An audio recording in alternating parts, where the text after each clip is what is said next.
എടാ എങ്ങനെയുണ്ട് cinema? Cinema വളരെ ഗംഭീരമായിരുന്നു. 25 വർഷം ശേഷം ഞാൻ കാണുന്ന ഒരു സിനിമയാണ് തിയേറ്ററിൽ വന്ന്. പക്ഷേ ഇത് കണ്ടുകൊണ്ടിരിക്കാൻ തന്നെ വളരെ സുഖകരമായിരുന്നു. Okay, thank you. ചേച്ചി എങ്ങനെയുണ്ട് പടം? നല്ല സിനിമയായിരുന്നു. നല്ല ലൊക്കേഷനും കാര്യങ്ങളും മാത്രമല്ല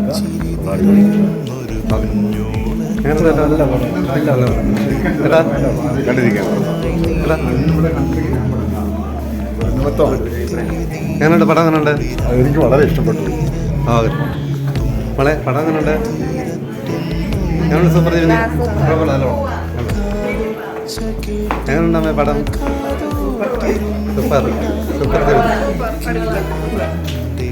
എങ്ങനെയുണ്ട്? എങ്ങനെയുണ്ട് പടം? എങ്ങനെയുണ്ട് സൂപ്പർ ജെമിനി?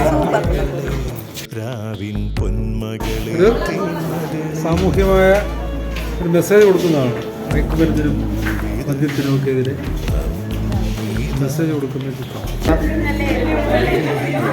എങ്ങനെയാണ് പടം? സൂപ്പർ ജെമിനി എങ്ങനെ ഉണ്ടായിരുന്നു? നല്ല സിനിമയായിരുന്നു. ഒരു ഗുണപാഠമുണ്ട്. മയക്കുമരുന്നിന് എതിരെ ഉള്ളൊരു സിനിമയായിട്ടാണ് എനിക്കിത് കണ്ടപ്പോൾ തോന്നിയത്. കുട്ടികളൊക്കെ ഇതിൻ്റെ അകത്ത് അകപ്പെടുന്ന ഈ കാലഘട്ടത്തിൽ കുട്ടികൾക്കൊക്കെ കാണാൻ ഏറ്റവും നല്ലൊരു സിനിമയാണ്.